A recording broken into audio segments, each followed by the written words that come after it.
ঠান্ডা ঠান্ডা কুলকুল। কয়েকদিন ধরে বৃষ্টির কারণে আবহাওয়া ঠান্ডা, মাথা ঘুরপাক খাচ্ছে। কি বানানো যায়, কি বানানো যায়, চিন্তা করলাম মোমোজ বানাবো। যেই বাবা সেই কাজ। আপনারা আমার সাথেই থাকুন। এখানে বলে ময়দা নিলাম আর লবণ দিয়ে মাখবো। এখন তেলও দিছি, মাইখা আবার তেল দিয়ে এখন কিছুক্ষণের সময় রেস্টে রাখে দেবো। আর মোমোজটা আশা করি সবাই ভালো হবে। অবশ্যই পাশে থাকবেন, সাথে থাকবেন, পুরোটা সময় ধরে দেখবেন কিভাবে বানাচ্ছি মোমোজটা। যদিও সবার জানা, তারপরও নিজে বানিয়ে দেখানোর আলাদা একটা মজা। এইখানে নিয়ে এলাম আদা বাটা, রসুন বাটা, ধনিয়া পাতা, আর এখানে আছে পেঁয়াজ কুচি, শুকনো মরিচ দুটো। এরকম মেঘলা দিনে কার কার ভাজা পুরো খেতে ভালো লাগে? আর এটা ভাজা পুরো না হলেও কিন্তু অনেকটা সেম, যদিও এটাকে ভাপে সিদ্ধ করা হবে। তারপরও এই মেঘলা দিনে কিংবা ঠান্ডা দিনে খেতে এটা খুব পছন্দ হয়। এই যে এতে মাংস নিয়ে নিলাম, আর বেশ কিছু দিলাম না মশলা, ধনিয়া দিলাম, হলুদ দিলাম, মরিচ দিলাম। এখন ভালো করে মাখিয়ে নেব, একদম খুব ভালো করে মাখিয়ে নিতে হবে। পেঁয়াজ, আদা বাটা সব কিছু আছে, ধনিয়া পাতাটাও আছে দিয়া। এখন ওই ধনিয়া পাতা পাতলাটা পাওয়া যায় না, এটা হলো গা একটা পাতা, ধনিয়া পাতা চ্যাপটা চ্যাপটা এটা। যাই হোক, এটা কি বিলাতি ধনিয়া পাতা সম্ভবত বলে। এটা নিয়ে নিলাম, নিয়ে খুব ভালো করে মাখিয়ে এখন একটু ভেজে নিব। ঠিক আছে, কাঁচা কাঁচা ভাবটা চলে যাবে। ভেজে নিলে কাঁচা কাঁচা ভাব চলে যায়, তাই ভাজা আর কি। যাই হোক, এইভাবেই মাঝে মধ্যে আমি হুটহাট অনেক কিছু করে ফেলি। আমি সব কিছু করতে পারি, একটা কথা বলে রাখি। আর এটা বলি, কার কার এরকম হুটহাট মন চাইলে নিজে নিজে লেগে পড়েন, সঙ্গিনীর আশা না করে? অবশ্যই কমেন্টে জানাবেন। আর কে কে এরকম মেঘলা দিনে কিংবা ঠান্ডার দিনে ভাজা পুরা বা নিজের কিছু তৈরি করে খেতে ভালোবাসেন, ওনারাও কমেন্টস করবেন।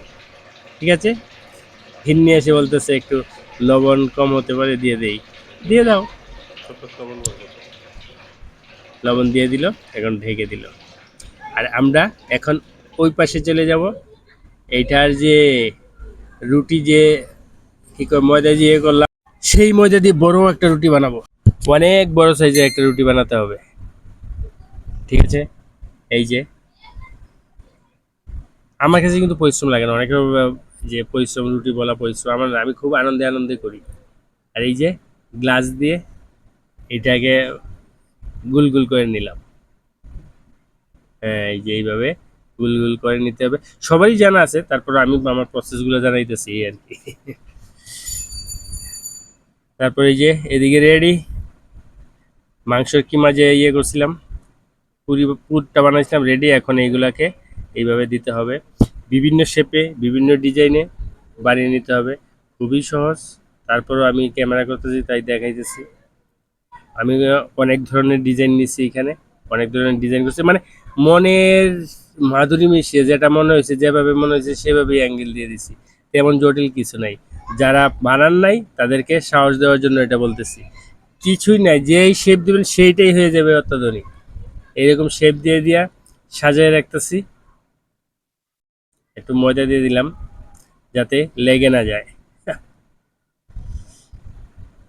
তো আমি এরকমই মাঝে মধ্যেই নিজে নিজে করতে ভালোবাসি।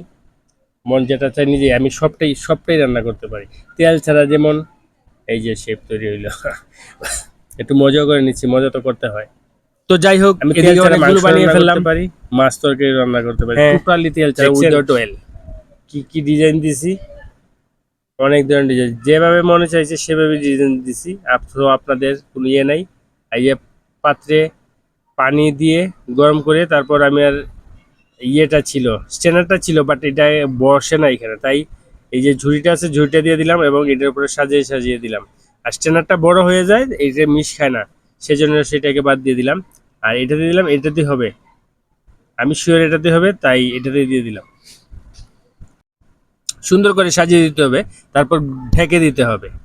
ঢেকে দিয়ে কিছু সময় অপেক্ষা করতে হবে।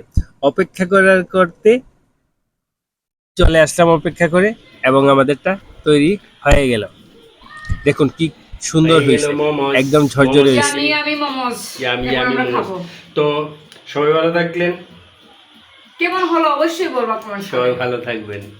ফাঁকটা কিন্তু একটা করছি, আপনারা তো ধরতে পারবেন না। যাই হোক, এইভাবেই হঠাৎ হঠাৎ চলে আসবো, যাই করি আপনার সামনে প্রেজেন্ট করব। সবাই পাশে থাকবেন, ভালোবাসায় রাখবেন।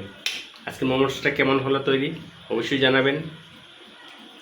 তুমি কোনো কিছু অবশ্যই কমেন্টস করবেন এবং অবশ্যই ভালো ভালো কমেন্টস করবেন, যাতে আমাদের উৎসাহটা বাড়ে, আবারও যাতে আমরা নতুন একটা রেসিপি নিয়ে আসতে পারি আপনাদের মাঝে।